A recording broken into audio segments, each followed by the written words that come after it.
What difference is there in value to the government between my work and that done by the pantaloons standing near me? We have performed the same amount and the same kind in the same time, and who can discover the sex of the same after it shall have passed from our own hands? The Revolution, December 1869. Welcome to Civics and Coffee. My name is Alicia, and I am a self-professed history nerd. Each week, I'm going to chat about a topic on U.S. history and give you both the highlights and occasionally break down some of the complexities in history and share stories you may not remember learning in high school, all in the time it takes to enjoy a cup of coffee.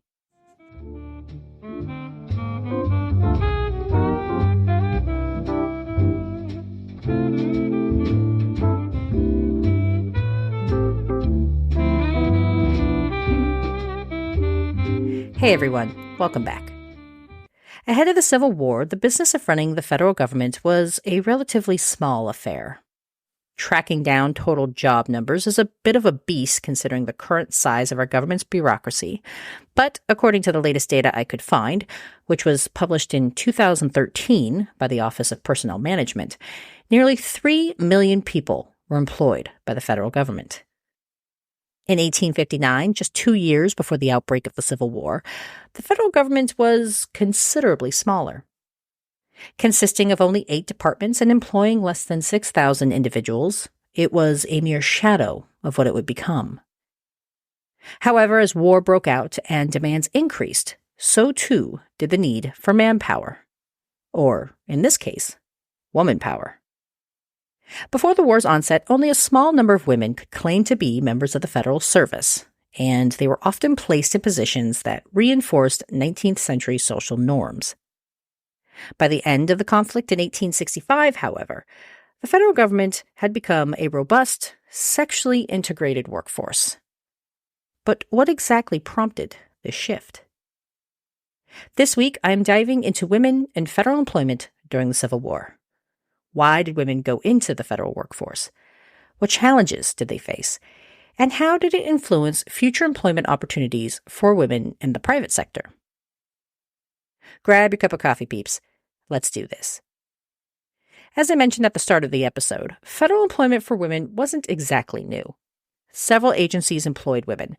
However, their roles were fairly limited and mostly confined to tasks deemed suitable for them at the time or were otherwise labor-intensive, such as laundry. This most often translated to work that could be performed inside the home, and as a result, women could, under the right circumstances, earn a wage while staying on the right side of social expectations of the 19th century. I say the right circumstances because, despite the fact that women did work for the federal government, it remained widely unacceptable for them to proactively seek waged employment. As historian Cindy Sondick-Aaron observed, quote, "The domestic ideology elaborated in the early 19th century instructed proper ladies to remain in a separate domestic sphere and to refrain, unless absolutely necessary, from entering the labor force." End quote. Despite the work that they performed in the home by caring for children, taking care of the housework, and overseeing the day-to-day tasks required of running a smooth household, women were often expected to stay outside of public view. It was considered abnormal or beneath what was considered proper to leave the home to seek waged employment. Women who did seek out work usually had to have an acceptable reason, such as being widowed.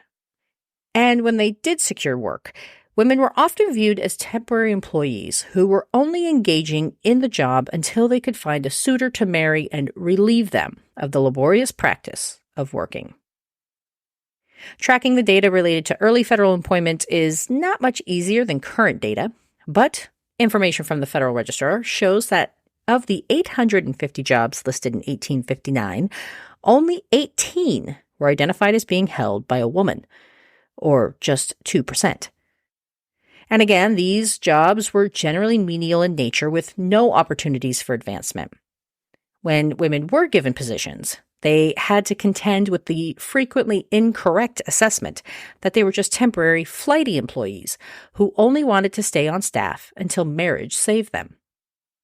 With the onset of civil war, many women found themselves in a precarious situation. As men left home to serve on the front lines, women were faced with new responsibilities beyond just overseeing the family home. They now also had to figure out how to bring in sufficient money to cover the costs of living. Some women tried to earn money through taking in boarders, becoming teachers, or serving as seamstresses. However, the income generated from these efforts usually did not amount to much, and prompted more than a few women to seek other opportunities. Some women tried to earn money through taking in boarders, becoming teachers, or serving as seamstresses. However, the income generated from these efforts were usually inconsistent and did not amount to much, and prompted more than a few women to seek out other opportunities. This included being nurses and, eventually, petitioning to become members of the federal service. The availability of positions within the Union government were made possible because of the demands of war. In her analysis of women working for the federal service during the conflict, historian Jessica Zaparo argues that the decision to hire women was not some altruistic endeavor taken on by the various department heads. Instead, Zaparo asserts that women were hired because, quote, the growing mountain of war-related work had created workload crises, and women could do the work well and for a mere fraction of what would have to be paid to men, end quote. Zaparo also argues that, far from some pure patriotic duty, many women sought federal service out of an economic necessity. But they would have to work hard to get and keep their job. Despite the expansion of the government, securing a position within the federal service was no easy feat. Whereas today we have civil service rules and qualifying examinations to enter into government work, there was no such merit system in place in the 19th century. If you wanted a job inside the government, whether you were a man or a woman, it did not matter how qualified you were or what your educational background was. In a world where the spoils system still dominated government appointments, it all came down to knowing the right people. Being friendly or at least familiar with politicians and influential party leaders was pivotal in one's quest for federal employment.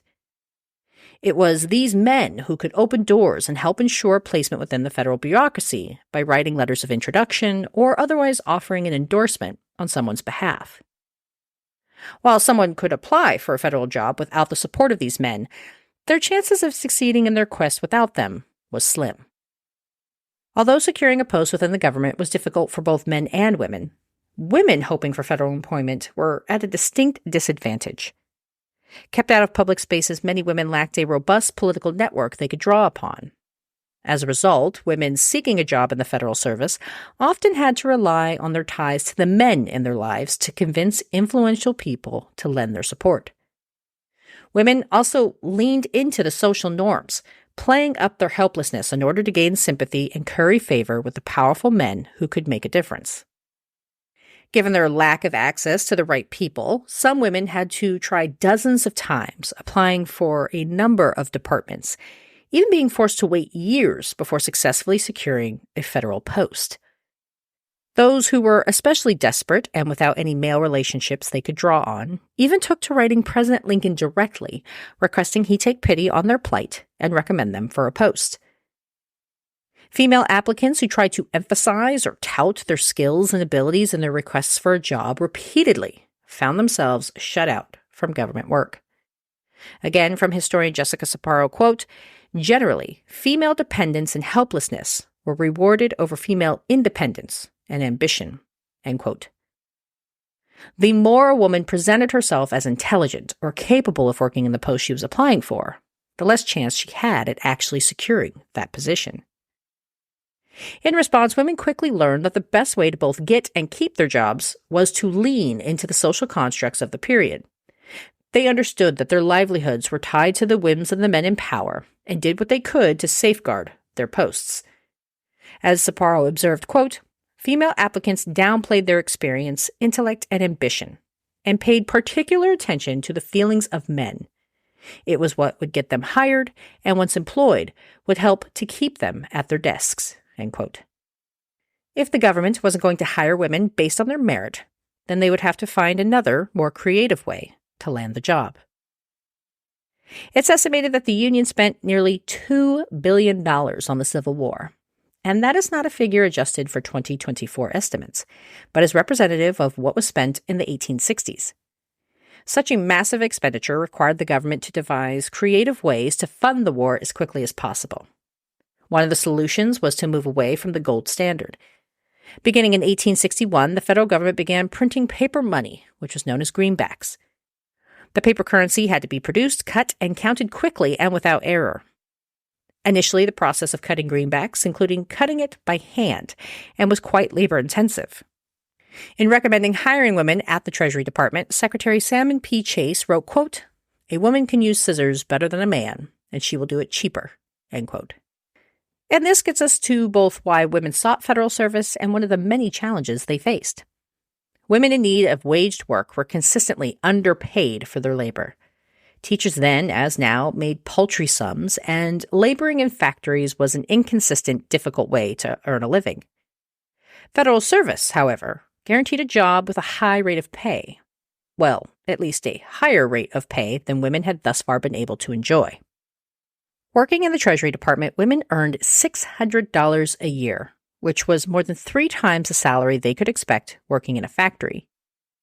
However, it was 50% of what their male counterparts did for performing the exact same job. The federal government supported this deviation in pay, making separate classifications for women performing the same work. If a male worked as a clerk, for example, then the women performing that same task was hired and paid as a quote-unquote female clerk. The federal government codified this inequity by passing the Deficiency Act in 1864, which permitted, in fact encouraged, heads of the various federal agencies to hire women over men, especially when, quote, in their opinion, the same can be done consistently with the interests of the public service, end quote. The federal government knew they could hire a dedicated, talented labor market and save an incredible amount of money by paying them half of what they paid their male counterparts. So, as the federal government expanded, so too did the number of women employed by the federal service. By 1863, 14% of Treasury Department employees were women, and by 1871, almost 1,000 women were listed on the Federal Register as employees. Despite these numbers, women continued to face hurdles that made maintaining their jobs a challenge. Although their compensation with the federal service was significantly more than they would enjoy elsewhere, women who worked in the nation's capital struggled to make ends meet. The district was a very expensive city, and male employees frequently complained that their annual salaries were not enough to support themselves and their families. And these men were making double, I repeat, double that of their female coworkers. Like men, women had families to care for. Like men, women had to pay for room and board, send money home to families who lived outside the district, and find ways to feed and clothe themselves.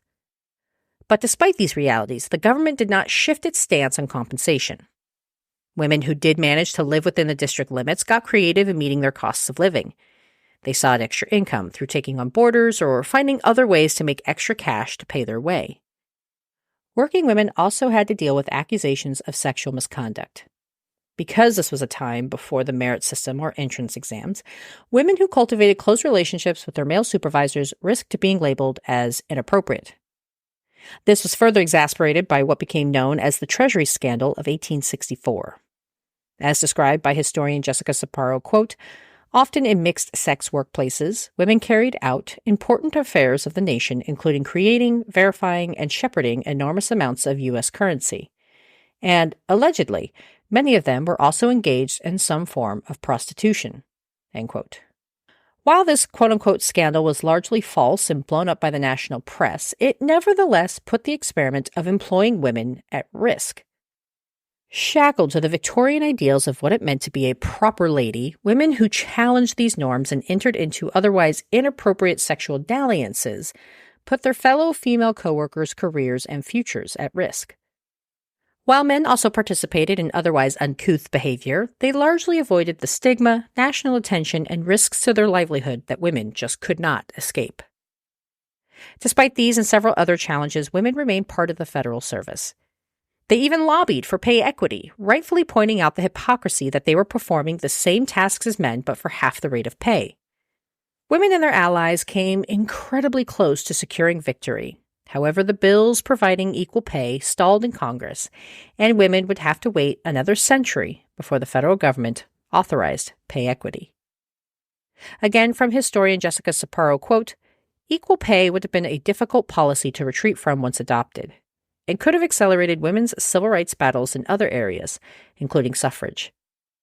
Instead, Congress sent a clear message to the nation's employers and to women that they were somehow fundamentally inferior to men in matters of employment." End quote. The federal government had tremendous influence on private industry, and as the government chose to hire more women, so too did the private sector. So the failure of the federal government to legalize equal pay for equal work ensured that women in both public and private sectors were forced into an economic disadvantage for decades to come. But not all was lost. Despite the many drawbacks women had to contend with, the precarity of their employment, reduced wages, and constant innuendo over just how they got and kept their job, the fact of the matter is employing women broke a gender barrier. By working in the federal service, performing the same jobs as men, often right alongside them, women demonstrated they were not only capable of doing the same work as men, but that they could do so without grinding the entire office to a halt. As historian Cindy Sondick-Aaron asserts, quote, "The federal government thus became the first large, sexually integrated white-collar bureaucracy in America." End quote. Working for the federal government in many ways opened doors for women in the United States. While they would remain incredibly underrepresented in a whole swath of industries, the federal civil service workers in the mid-19th century proved that women could work, and they could do it just as good as a man. Thanks, peeps. I'll see you next week. Thanks for tuning in, and I hope you enjoyed this episode of Civics and Coffee. If you want to hear more small snippets from American history, be sure to subscribe wherever you get your podcasts. Thanks for joining me, and I look forward to our next cup of coffee together.